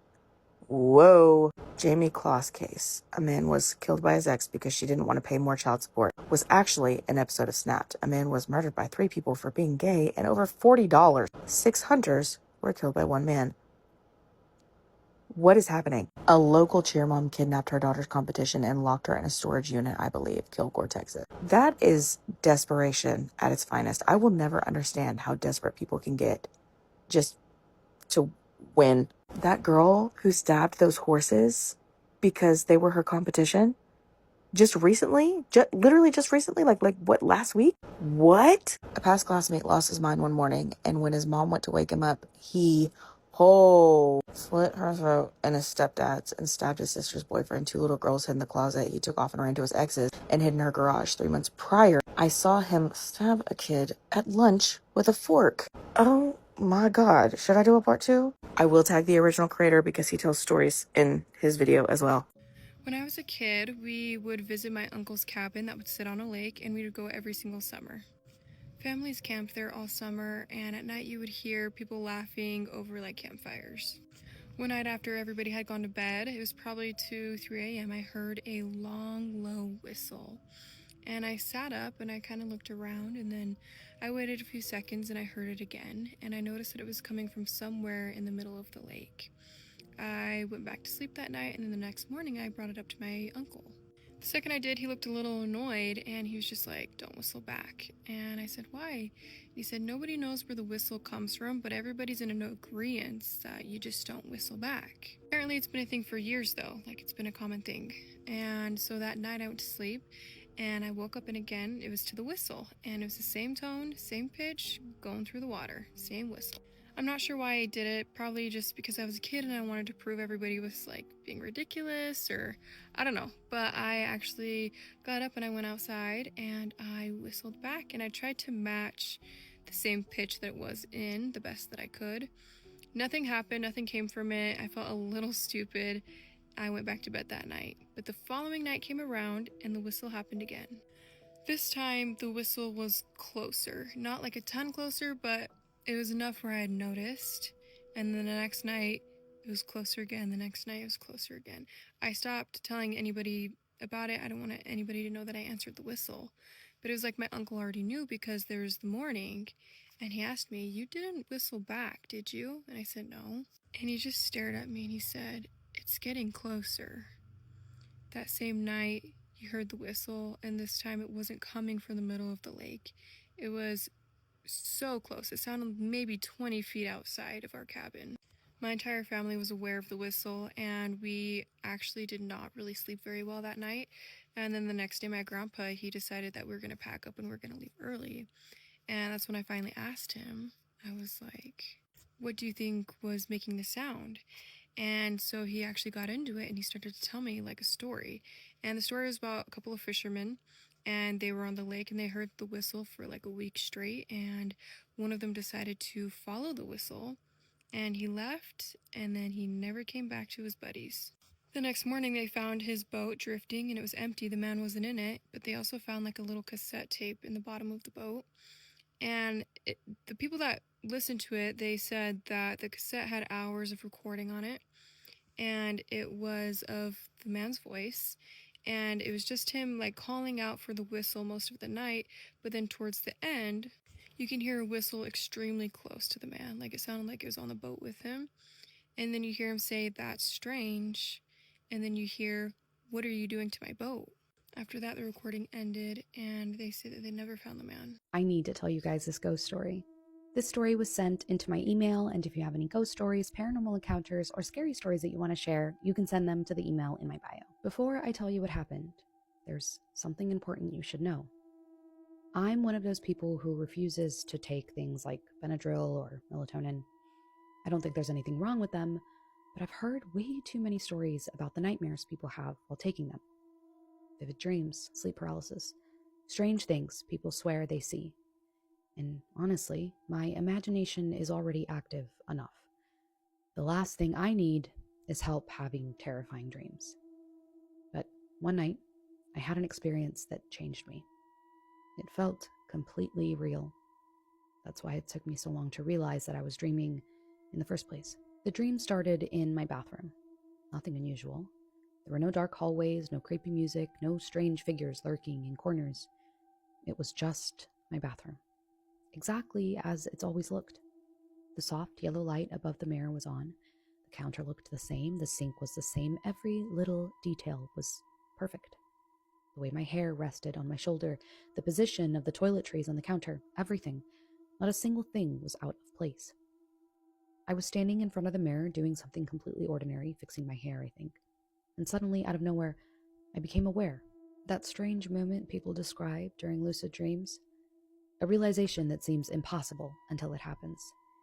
I remember looking at my reflection and thinking, wait a minute. And then I laughed because in that moment I understood. This is a dream, I said out loud to myself. This is actually kind of cool. I know I'm dreaming. For a second, I felt excited, like I'd unlocked some secret level of consciousness. I looked directly into the mirror, and my reflection smiled back. But my exhilaration didn't last very long. A moment later, something felt wrong. Subtly wrong. Something so small, I probably would have overlooked it. I stared at my reflection, and then I realized it wasn't reflecting me anymore. I shifted slightly, but my reflection didn't. I moved my head, and it stayed perfectly still. The smile that had been shown to me just a moment before slowly disappeared from my face. A person, not my reflection, was standing on the other side of the glass, watching me. For the first time, I felt fear. A cold sensation somewhere deep in my stomach started to spread. I tested it again. I tilted my head slightly, waiting for it to mirror the movement. It never did. It just stood there, looking directly at me. Then it spoke. You shouldn't say that. The voice was identical to mine. Same tone, same pitch, same cadence. If I had closed my eyes, I would have sworn I was hearing myself talk. But the words weren't coming from me. They were coming from the mirror. I remember frowning because my brain was still trying to understand what was happening. What do you mean? I asked. It didn't answer. I felt strangely defensive, like I was arguing with someone. I know I'm dreaming, I said back. The thing in the mirror just stared at me, its expression never changing. And then suddenly, everything went back to normal. The reflection moved again, perfectly synchronized to me and my movements, just a normal mirror again, nothing strange, nothing wrong. I stood there for a moment trying to process what had just happened, and then I laughed nervously. Okay, that was weird. And then I turned to my right, and there I was. Not me, but me. Another me. Not in the mirror, not a reflection. A second version of myself, standing only a few feet away. The second I looked at it, I knew something was horribly wrong. It looked exactly like me, except every part of my body was screaming at me that it wasn't. Its face was expressionless. Its eyes were wrong. They were aware. It felt like it knew something that I didn't. Neither of us moved. Neither of us spoke. Just stared. Somehow, without a single word being said, I understood something. This thing wasn't supposed to exist. It wasn't supposed to be there. I wanted to back away. I wanted to run. I wanted to wake up. But before I could do any of those things, it moved fast. Impossibly fast. 1 second, it was standing there. The next, it was right in front of me. Its hands slammed into my shoulders, and it shoved me backwards hard. I felt myself falling. The floor rushed upward, my chest tightened, and everything went dark. Then I woke up. I was lying in my bed, in my room, but immediately I knew something wasn't right. I laid there completely still, too scared to move, too scared to look. Because from my bed, I could see directly into the bathroom. The bathroom door was open. Normally, I always sleep with that door closed. Always. Through that doorway, I could see the darkness inside. I could see the vanity. I could see the mirror. I couldn't bring myself to turn my head, though. Because deep down, I knew with absolute certainty that if I looked into that bathroom, if I looked towards that mirror, I would see something standing there. I stayed completely still, staring straight ahead, too terrified to move. Years later, I still remember that feeling like someone was there, like something wasn't supposed to be happening, but I ended up falling into it anyway. We are back with another Trini Paranormal, Trini Scary Story, Trini Folklore for you today, and I have a very terrifying story that would have happened in a church camp. So stick around to hear this experience. So our follower said, this happened to my best friend. So my best friend went to a church camp and it was in the night time. So they separated the girls who would sleep upstairs and the boys who would sleep downstairs. Now he went to sleep and his friend woke him up saying something suspicious is moving in the grass behind the church. So they watched to investigate what was going on in the grass. Now what they saw was the grass creating a pathway. So the grass is just laying down, creating a path, like something is creating a path in the grass, but they could not see what it was. And the follower described it as being like the movie Moana, where the water would make a path for her to go into the ocean to get the flower. So the grass is being made into a path and there's nothing there and they are very confused. Now after 5 minutes, the friend said, look, something going on upstairs. And when they watched upstairs, they said that the girls' eyes were turning white. They started to climb the walls and they were screaming in a demonic way. So our follower said, yes, this was in Trinidad. He used to live down south at the time that happened. And where it happened was in Sangre Grande. But to me, I would say the girls maybe summoned a demon, or maybe the church camp has more to it. I don't know. That's just me. Imagine going to a church camp and you see the grass in the ground just parting ways, and then suddenly upstairs people are being possessed. I personally believe that something probably was around the church grounds and found its way upstairs to the girls. But what do you think caused the grass to just separate into a path, and then suddenly the girls were crawling on the walls and screaming demonically and their eyes were only white? Let me know, have you ever had that sort of crazy experience? This woman was stalked for 6.5 years and the police didn't believe her. In 1982, Cindy and her husband decided to split up at the beginning of that year, and within 6 months, she started receiving phone calls from an unknown person. She couldn't hear who they were because every time they called, they would either whisper or they wouldn't say anything at all. But these phone calls were scary. But it didn't stop there. Cindy also often thought that there were prowlers around the outside of her house at night, and she also felt like just somebody was watching her. On top of the phone calls, they also started cutting her phone lines, and they even threw a rock through the window, and on the rock it said, "Soon, Cindy." Cindy did report these incidents to the police, and they did start investigating at first. In fact, she started a relationship with one of the police officers, and he moved in with her briefly, but these incidents kept happening. Now, maybe I should make that more clear. I don't know that any of these incidents happened while the police officer was living with her, but he did move in with her because these threatening messages kept happening. Now, one interesting thing is that the police officer that lived with her did run into her ex-husband outside of her house, and he had to you know what I mean? And he said that her ex-husband said that he was just making sure she was okay. So that's kind of weird.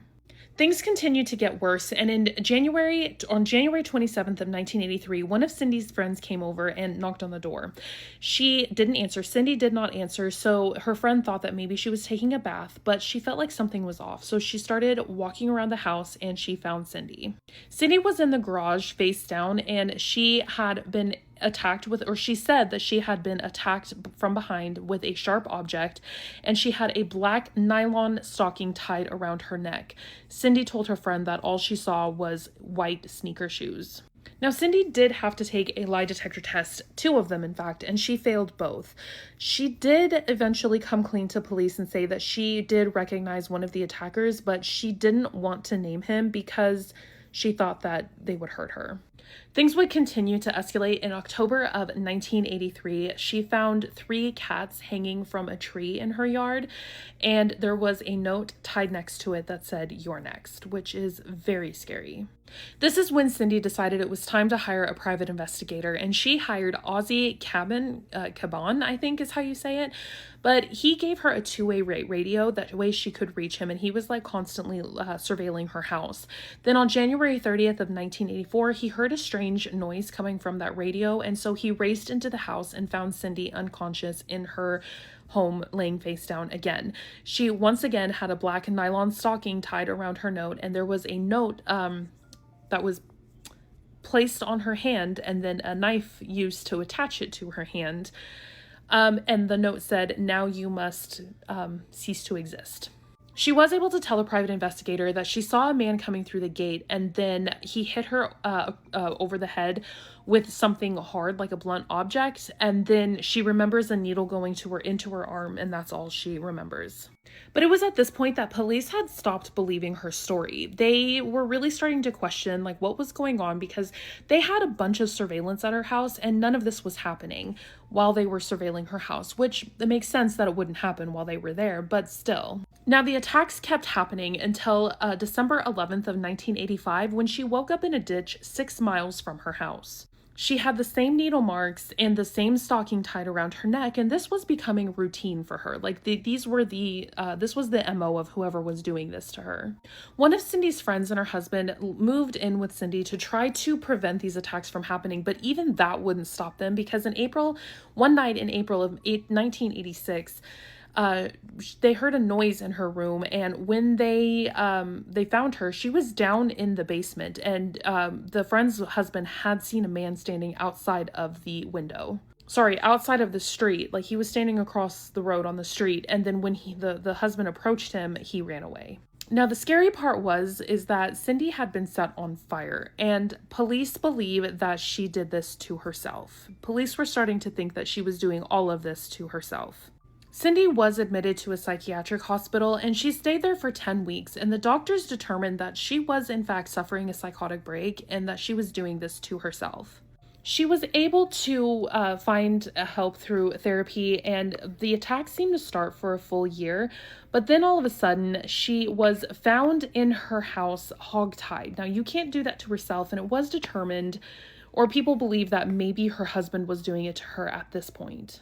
But the problem is that he was actually out of town. Might have known the story of real life boogeyman. During one of the attack incidents, and he denied all involvement, but still, like, you cannot do that to yourself.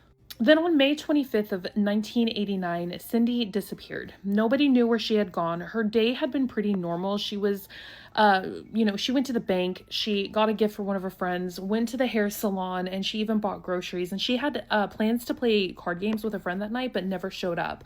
And then 2 weeks later, on June 8th of 1989, a man found her in the front yard of an abandoned house. He said that her face was completely black, as if someone had punched it in, and a cord was wrapped around one of her ankles and a wrist. Now, the person who discovered her said that there's no way Cindy did this to herself, but the police disagreed. They found a lethal dose of morphine in her system, and they argued that that would have taken at least 15 minutes to take effect, and that she could have bound herself in this time and hurt herself in those minutes. And that's genuinely the end of the story. They decided that Cindy had done this to herself, and then they stopped investigating, and the case is officially closed. But honestly, what are your thoughts? Do I think that... I have a hard time with this one, because I do think that she was being stalked, and I think that maybe she was having a little bit of a psychotic break because of the stress of the attacks that she was going through. So maybe a couple of them were done by herself, but overall I do think this woman was being attacked, and police just didn't investigate. How she was found when she lost her life, there's no way she did that to herself. And maybe I'm missing something and you guys can point it out to me down in the comments, but I just don't think she did this to herself.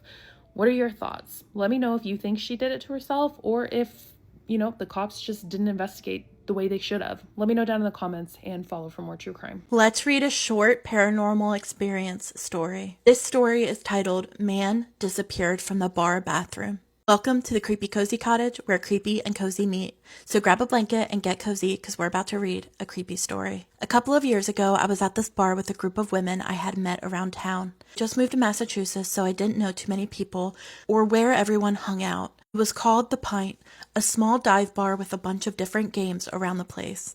A few of us were playing Giant Connect 4 towards the back and sitting at a high top next to it. The only bathroom was behind us, and it was pretty narrow opening between the table and Connect 4. So when a man in a wheelchair needed to get into the bathroom, we moved the table out of the way so he could fit, and then we moved them back. He was in the bathroom for a while, none of us thought anything of it, and after about 20 minutes, another guy came up and asked if the bathroom was open.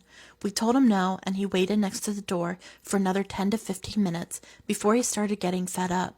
He asked us if we were sure the bathroom was occupied, and we explained that yes, because it's not like the man in the wheelchair could have just slipped past us without us having to move everything out of the way again. The man decided to knock on the door anyway, and when he did, the bathroom door opened and it was completely empty. No man, no wheelchair. We all started to freak out a little, and after the other guy finished using the bathroom, decided to check it out. There was no windows in the bathroom, only a small vent that a person could not possibly fit through. We tried seeing if the mirror was a secret door, if there were any trap doors, but there was nothing. None of us could explain where he could have gone.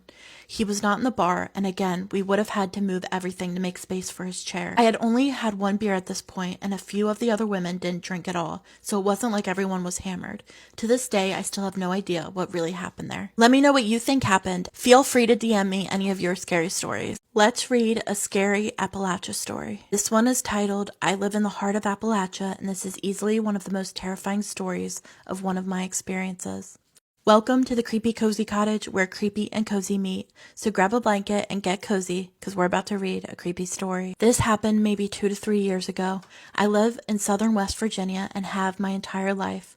The woods and mountains surround me every direction you look, and nighttime is a darkness that you can never dream of unless experienced. I was with a friend, I'll call him Mark. Mark was at my house one evening, doing the usual things, watching UFC, playing Xbox, etc. It was extremely late when we finally got bored and decided to go for a nearby trail to smoke a joint. This is not a particularly long trail, but it was very dense in the woods that surround it, and it's easy to get freaked out when thinking of your surroundings. We finally get to about halfway into the trail, about 30 minutes in. We stop, pack our joint, and stand on the trail to chill and talk. The forest is very alive tonight. There are always noises in the woods, but the amount of animal activity for the time, at this point it was probably past 1 a.m. This was strange and kind of eerie, but not alerting us to any sort of predatory animal in the area that may cause a disturbance. We finish smoking and continue our walk when almost immediately the forest falls dead quiet. As soon as the forest falls quiet, there is a voice. It almost sounds like mocking humanoid voice, shaky and uncertain. Almost like an old children's toy, like the ones with crackly speakers and robotic voices. This immediately sets us off. We bolt directly down the opposite length of the trail, but the sound does not gain distance. It doesn't get closer per se, but no matter how far we ran down the trail, this eerie voice remains the same volume, going over and over with no quieting or stopping. At this point, I'm convinced we are in genuine danger, something I felt very few times. Finally, after sprinting for who knows how long, we exit the trail, gasping for breath and almost at the verge of tears over how frightening this all was. We begin to exit the trail, and about 5 minutes from the exit, there is a bone-shaking, heart-stopping, murderous scream from directly behind us. I know what a mountain lion sounds like. This was not an animal. This was not someone playing or watching a movie. This scream sent birds flying from nests and made my heart drop to my stomach. It was the most genuinely depraved and violent scream that I have ever heard. This is a true story that I have told only to maybe 3 people, all of whom just seem to brush it off as false. I've never been a person to push for the existence of the paranormal or spiritual, but I genuinely believe I encountered something inhuman in those woods. Let me know what you think, and feel free to send me any of your scary stories. Read a scary Reddit story with me. This happened to me when I was about 12. I'm 19 now. Me and two of my neighborhood friends, we'll call them Sylvia and Blaine, were exploring the woods in our neighborhood when we came across a creek. We followed it for what felt like a mile when we came to a clearing, and in the far corner was a boy facing away from us. He had on what seemed to be Victorian-looking clothes and was playing with something in the dirt. Blaine called out to him, but he gave no response. He tried again, but the same thing happened. At this point, we were a little weirded out, and I suggested we just go up to him. We started arguing about what to do when Sylvia grabbed my arm. I glanced up, and the boy was gone. She started to walk towards where he had been standing, and both me and Blaine followed. There were no footprints at or near where he was standing. Since we were all pretty creeped out, we decided to go home. As we made it back to the creek, we heard this blood-curdling scream come from somewhere behind us. We all broke out into a sprint and ran until we reached where we had started to follow the creek. At that point, we were all pretty tired, so we walked the rest of the way to my house. We never went back to that clearing again. We are still friends to this day, but we never talk about it. I recently came across a story time on here about an actual bruja who practices witchcraft, and she actually has people that go to her house. They hire her for her services. On this podcast, she's pretty much telling stories of some of the most terrifying cases that she has worked on. It is originally in Spanish, so I'm going to go ahead and translate it to English. So the story starts off with, apparently there was this woman, let's call her Kathy. Kathy desperately wanted to save her marriage, but her husband wanted to get a divorce. He wanted nothing to do with her anymore. So in order to try to save her marriage, she went to the bruja in order to do a love spell, or un amarre, on her husband so that he wouldn't leave her. The bruja went ahead and took out her tarot cards and did a reading and told her, like, hey, the amarre is not going to work, or the love spell is not going to work, because there's no love here. He does not want to be with you. So yeah, I can bind him to you, but he's going to be miserable, and you guys are going to continue to fight. It's just going to be a very hostile environment. So a love spell will not work. So Kathy, determined to get her husband back, told La Bruja that she wanted to do a full spiritual contract. Apparently, a full spiritual contract is a legit contract that is written out and is signed by blood. The Bruja went ahead and talked to her entities. This Bruja works with multiple entities. The entities agreed to this spiritual contract with a price. They wanted her 3 children. So Kathy had 3 boys. These entities wanted the 3 children in exchange for her to saving her marriage. Kathy went ahead and agreed. She said that her 3 kids were baptized and they were protected, and she was going to get them little Saint Benedict necklaces that would protect them, that they were going to be fine. No matter what, she wanted this contract to move forward. The Bruja was very shaken up. She tried to talk Kathy out of it, but Kathy pretty much told her that if she wasn't going to do it, that she was just going to go to somewhere else. So the Bruja went ahead and did it. She drew up the contract. She had Kathy sign it with her blood, and she started the work. A few days after the contract was drawn out, Kathy found out that her husband already had a girlfriend, and apparently they were out on a date. Blinded by rage, she took off to wherever they were having the date at to kind of confront him, and she left her 3 kids home alone. While she was away, a fire ended up breaking out in the home, and all 3 of her kids did not make it out of the house. Because of the 3 souls that the entities wanted were finally collected, the contract went forward. She got exactly what she signed up for. Her husband kept crawling back to her, but at what cost? Apparently the loss of her boys was unbearable, and she went completely insane. She ended up losing her mind and ended up having to get sent to a psych ward. Here's the most twisted part of the whole story is, again, the contract was done. She got her husband back. But lost in her trauma, she wasn't able to even enjoy it and live the rest of her lives in that psych ward. Her husband was binded to her, so he would go visit her constantly until the day she ended up passing away. So the takeaway from the story is an extremely heavy one, is be careful what you wish for. You can never try to bargain with the spiritual world, because when they say they want to collect something in exchange for what you want, they're going to come and collect.